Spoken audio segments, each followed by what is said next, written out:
A pediatric neuroscientist told me that 5 simple habits, things that take less than 5 minutes each, can literally rewire a child's brain and boost intelligence, emotional regulation, and future success. I thought she was exaggerating until she showed me the research. I started doing all 5 with my kids, and within 6 weeks, I saw changes I never expected. My son's vocabulary exploded, my daughter's focus improved dramatically, and both of them became noticeably calmer and more capable. The third habit takes 30 seconds, but the brain-building impact lasts a lifetime. These aren't complicated strategies or expensive programs. They're tiny daily habits that fit into the life you're already living. If you want to maximize your child's brain development without adding stress to your day, hit that like button and subscribe right now because these 5 habits are backed by neuroscience. And they work for any age, from babies to elementary schoolers. Here's what most parents don't realize. The brain-building activities that matter most aren't the ones marketed to us. The educational apps, the learning subscriptions, the special toys. The most powerful brain development happens through simple, repeated interactions and experiences. The key word is repeated. Doing something once doesn't change the brain. But tiny habits done consistently create new neural pathways, strengthen connections, and literally change brain structure.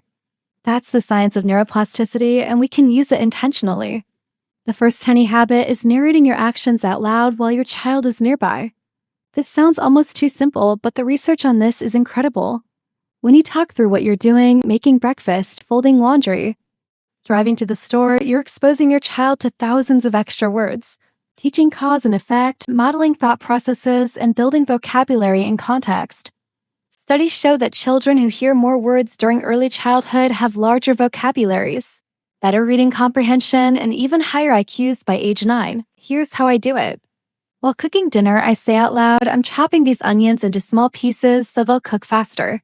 I'm turning the stove to medium heat because high heat would burn them. Now I'm adding salt, just a pinch, to bring out the flavor. My kids aren't always actively listening, and that's okay. The words are still going into their brains, building language architecture. This habit takes 0 extra time because I'm narrating what I'm already doing. But the brain-building impact is massive. The second habit is asking open-ended questions instead of yes or no questions, and this one shifted everything in our house. Instead of asking, did you have fun at school, I ask what the most interesting thing that happened today was. Instead of asking if you like this book, I ask what you think will happen next in the story. Open-ended questions require your child to think, organize thoughts, and express ideas in complete sentences. This builds language skills, critical thinking, and executive function. At first, my kids would give one-word answers or say, I don't know. But I stayed patient and curious. I'd follow up with smaller prompts. Tell me about one thing you did at recess. What made you laugh today? Over time, they got better at formulating responses, and now they come to me with detailed stories and complex ideas. Their brains built the pathways for this kind of thinking because I consistently asked questions that required it. This habit takes maybe 2 minutes during a meal or car ride, but it's actively building your child's cognitive skills every single time. Drop a comment right now and tell me, are you doing any of these habits or is this completely new for you? I want to hear where you're starting from. The third habit is the 30-second one I mentioned, and it's greeting your child with full presence after separation. When you pick them up from school or daycare, when you come home from work, when they wake up in the morning, stop what you're doing, get down on their level, make eye contact and greet them warmly.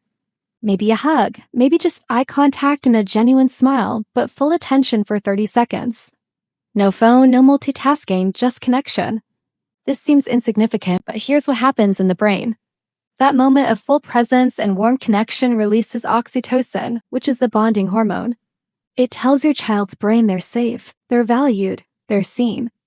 Children who experience consistent attunement like this develop secure attachment, which is the foundation for emotional regulation, healthy relationships, and resilience. Research shows that securely attached children have better stress response systems, better social skills, and even better academic outcomes. I used to pick up my kids from school while checking my phone and asking distracted questions. Now I put my phone away, kneel, look them in the eyes, and say, I'm so happy to see you. I missed you today. That's it. 30 seconds. But my kids' faces light up in a way they didn't before. They feel truly seen, and that feeling is wiring their brains for security and confidence.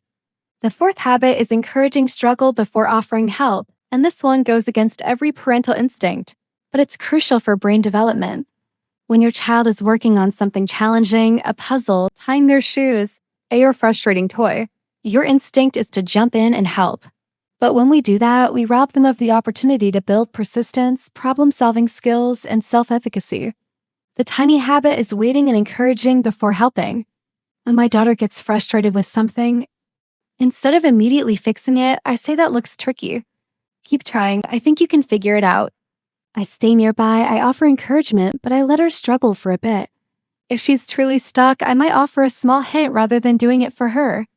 What this does in the brain is powerful. When a child works through a challenge and finally succeeds, their brain releases dopamine, which strengthens the neural pathways associated with persistence and effort.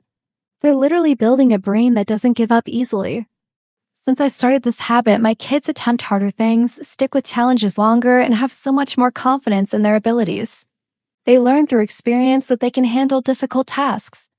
That's a lesson no amount of praise or encouragement can teach. It has to be experienced. The fifth habit is reading together with conversation, not just reading words on a page. I used to rush through bedtime books just to get to the end and get the kids to sleep. But when I started pausing on each page to talk about what we're seeing, reading became a brain-building powerhouse. I ask, what do you notice in this picture? Why do you think the character did that? What might happen next? How would you feel if you were in this situation? This turns passive reading into active learning. Your child is making predictions, which builds critical thinking. They're analyzing motivations, which develops emotional intelligence. They're making connections between the story and their own life, which strengthens memory and comprehension. Reading with conversation builds vocabulary, attention span, imagination, and empathy all at once. Neuroscience shows that interactive reading like this creates more neural connections than just reading words or letting kids watch educational videos. We went from reading 2 books quickly to reading 1 book slowly with lots of conversation. And my daughter's comprehension and engagement skyrocketed. She started asking deeper questions, making connections I never expected, and genuinely loving books in a way she hadn't before. Here's what's beautiful about all 5 of these habits. They take almost no extra time. Narrating your day happens while you're doing things anyway. Asking open-ended questions takes the same time as closed questions. The 30-second greeting is 30 seconds. Encouraging struggle means doing less, not more. Reading with conversation might add 5 minutes to bedtime. We're talking about maybe 10 to 15 minutes total added to your day, but the cumulative brain-building effect is enormous. I track the changes in my kids over 2 months of consistently doing these 5 habits. My son's vocabulary increased noticeably. He started using words I hadn't taught him, making complex sentences and expressing himself more clearly. My daughter's ability to focus on tasks improved dramatically. She'd work on puzzles or art projects for 20 or 30 minutes without needing me. Both kids became better at managing frustration and solving problems independently. And our relationship felt more connected because I was more present and intentional. The research backs up what I experienced. Small, consistent positive interactions literally change brain structure.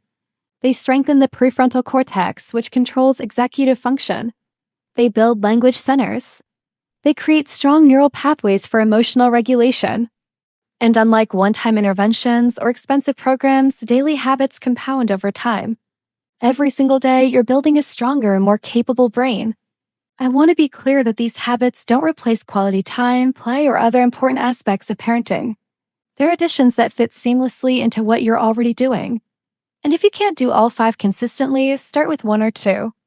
Even one of these habits done daily will make a difference. If this approach to brain development makes sense to you, please share this video with another parent. These aren't complicated strategies that require special training. They're simple habits any parent can start today. Drop a comment and tell me which habit you're most excited to implement, or share results if you're already doing some of these. And make sure you're subscribed because we're building a community of parents who focus on simple science-backed strategies that actually work. Thank you for being here and for caring about your child's brain development enough to learn these habits. You don't need expensive programs or complicated strategies. You just need intentionality with small daily moments. Those moments are building your child's brain right now, and you have the power to make them count.